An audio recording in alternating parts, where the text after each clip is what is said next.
Hola Felipe. En este video quiero explicar los avances que he realizado en la página de Streamlit. Em, Primero, implementé la corrección que me había mencionado, que era usar el ID de cada autor de Scopus. Entonces aquí ya estoy en el Streamlit. em, en el- Voy a, por ejemplo, seleccionar, en este caso, a Escudero como primer autor.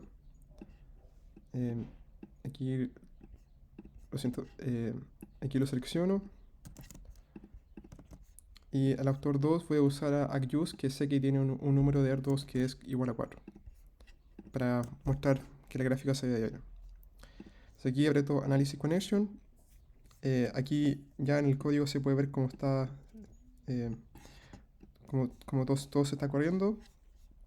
Aquí automáticamente ya me da el número de R2, que es bastante rápido porque utilizo, más adelante voy a explicar, pero porque utilizo la librería, el Network X. Entonces me dio un R2 de 4. Luego, Collaboration Details, implementé lo mismo que te había mostrado antes, que era mostrar los papers en cada autor que se conecta. Entonces, el primer paso era entre Escudero y Andrés Fuentes. Aquí se muestran todos los papers colaborativos. Después, entre Fuentes y Rain, aquí está el paper colaborativo. Rain Bootstrap. Y finalmente, Bootstrap con Agyus, que es el paper final colaborativo. Finalmente, aquí está el Network Visualization. Este es el que toma más tiempo en mostrarse, y esto solamente debido al gráfico PIVIS, porque el gráfico PIVIS tiende a demorarse un poco más usando todos los nodos, pero nunca, siempre es entre 30 y 60 segundos aproximadamente. Entonces aquí lo voy a dejar como corriendo, y si quieres después puedes como adelantar el video hasta que termine.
Bueno, aquí ya está el gráfico PIVIS. Como había dicho antes, es ligeramente lento en cargar. Quizá eso se pueda ir mejorando en el tiempo. Voy a ver cómo poder hacer que sea menos tiempo. Pero al menos funciona correctamente. Puede ver, por ejemplo, que tal como antes, si me acerco y clico en la conexión entre dos nodos, aparece el nombre del paper y el año. Y si clico el nodo específico, aparece el ID del autor, que es el gráfico más interactivo que ofrece la librería PIVIS. Luego está el gráfico simple, que es el simple path entre los autores que, que uno elige, entre el autor de referencia y el de destino. Y finalmente, mostrar las otras funciones que ya tenía el stream implementado, y que esto lo hizo principalmente José. Yo solamente me enfoqué en que funcionara la data. Por ejemplo, aquí voy a marcar y voy a seleccionar a Escudero, em, porque José no tenía la data completa, entonces tuve que usar la data que usted me había compartido, y tuve que fijarme en que todos los ID de los autores funcionaran correctamente. Y, fue más bien manejo de data, pero em, todas las funciones se recuperaron. Esta funciona bien, tanto el QAuthor Network, Word Cloud Titles funciona bien, Publication Comparison también funciona bien. Aquí se muestra el histograma. tanto de los coautores en azul oscuro y del actor principal em, en azul más claro. Luego el Temporal Visualization Evolution of Quartz. En este caso tenemos todos los papers de la evolución. Aquí están los autores, están según su ID. Y esto es por año. Y finalmente el Document Analysis. Estas son todas las cosas que ya estaban implementadas antes, que no las cambié, la dejé exactamente allí, solo me procuré que con la data todo funcionase bien.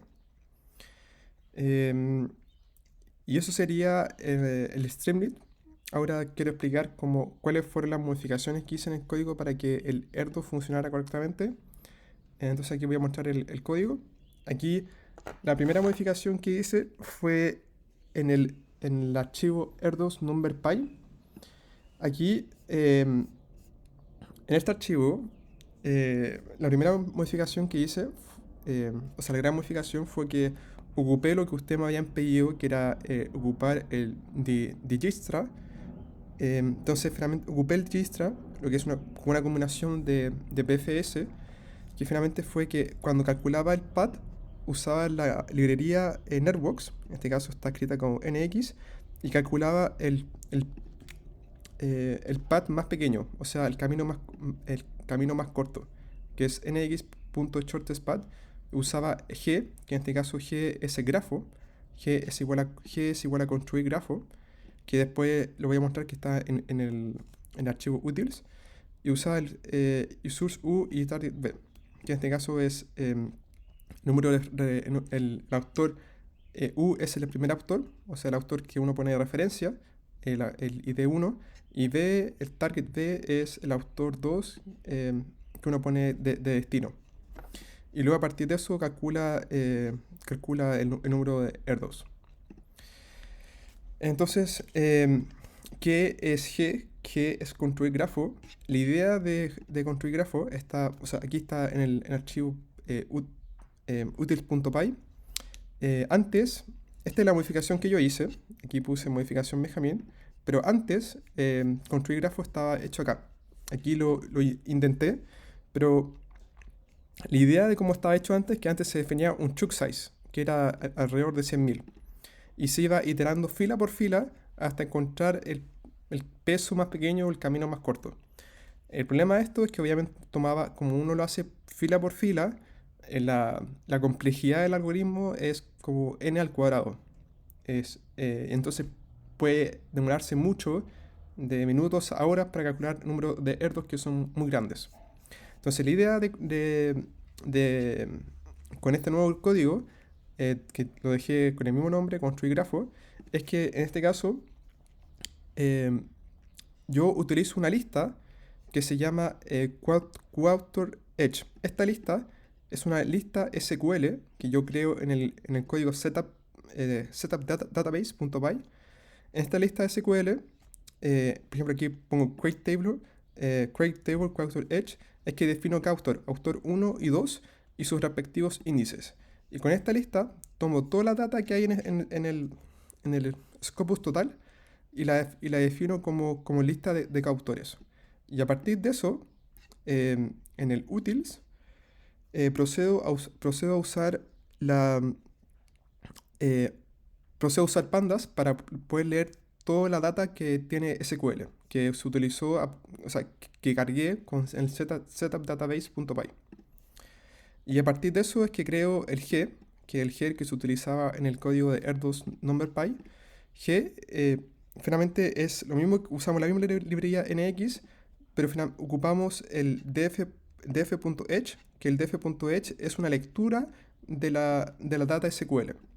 Entonces, mediante la lectura de la data SQL, me evito el tener que definir un chunk size de 100.000, sino que estoy leyendo toda la data completa y después con la librería NX solamente me preocupo de calcular el camino más corto. Y así puedo manejar mucha data en poco tiempo.